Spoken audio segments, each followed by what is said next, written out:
Muito bem, quando a glória de Deus sai da vida de alguém, ela consequentemente ela vai se manifestar e se revelar de outra maneira.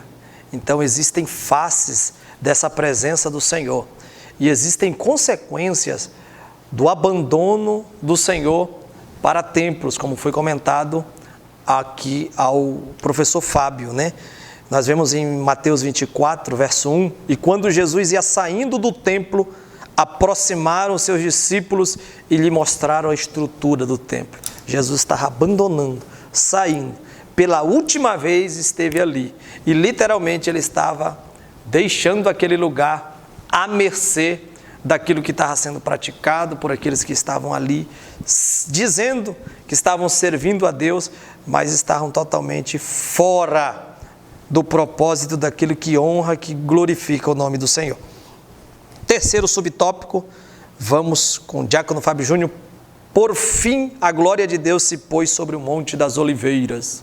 Muito bem, então o subtópico de número 3, por fim a glória de Deus se pôs sobre o Monte das Oliveiras. É seguindo aquela dinâmica já colocada pelo comentador e que é possível inferir a partir do capítulo 9, versículo 3, né? A glória se levantou do querubim sobre a Arca da Aliança, depois ela passou para a entrada do templo, depois pairou sobre os querubins e aos poucos afastou-se completamente do templo e agora por fim a glória de Deus se pôs sobre o Monte das Oliveiras para depois ascender aos céus e está reservado o seu retorno para o tempo do fim aqui em uma perspectiva escatológica.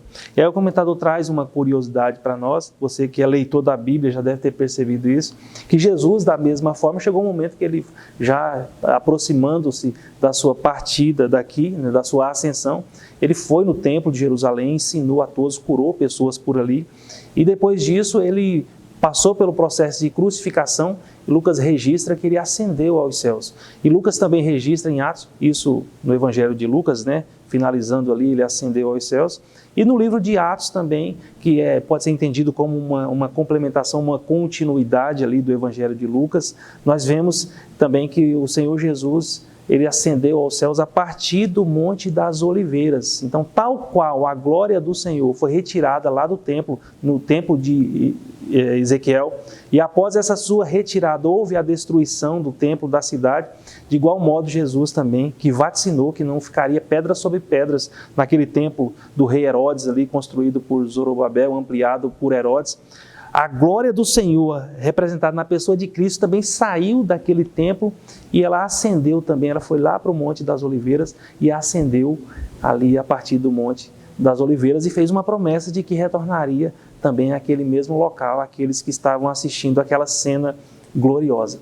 É uma curiosidade para nós e para nós entendermos como que o plano de Deus é maravilhoso e como que em Cristo todas as coisas se cumprem e as situações do Antigo Testamento, da Antiga Aliança, são sombras do que haveria de acontecer. O centro espiritual da nação de Israel agora sendo abandonado pelo principal que promovia e que alimentava a vida espiritual do povo. Então, que triste realidade, né? Mas vamos avançar um pouquinho mais, entrando no terceiro tópico da nossa lição, sobre o segundo templo. Professor Fábio Júnior aí, comentando aí 3 subtópicos consequentes. Muito bem, meus irmãos, seguindo aqui agora o subtópico de número 3, sobre o segundo templo. Nós sabemos que o povo de Israel foi para o cativeiro, né, por conta de suas práticas, por conta de seus caminhos, a Bíblia trata dessa forma, e foi pelos caldeus, né, levado pelos caldeus para a Babilônia, o rei caldeu mais conhecido e mais expressivo para esse momento, Nabucodonosor. Mas nós sabemos que esse reinado caiu e em grande medida ele caiu porque ele excedeu naquilo que Deus tinha instituído ele para fazer com o povo de Israel. Nós aprendemos isso também na lição passada, quando falamos sobre o reverdecer da soberba. Né? Na lição passada falamos sobre esse ponto. E então o Império Persa se levanta, liderado também por Ciro, né, o rei Ciro, e o rei Ciro, quando instituiu o seu império, um dos editos dele foi liberar o povo de Israel, o povo de Judá principalmente, para virem e constava também nesse edito que estava para a reconstrução de muros, reconstrução do templo, né? E então começa a construção do segundo templo.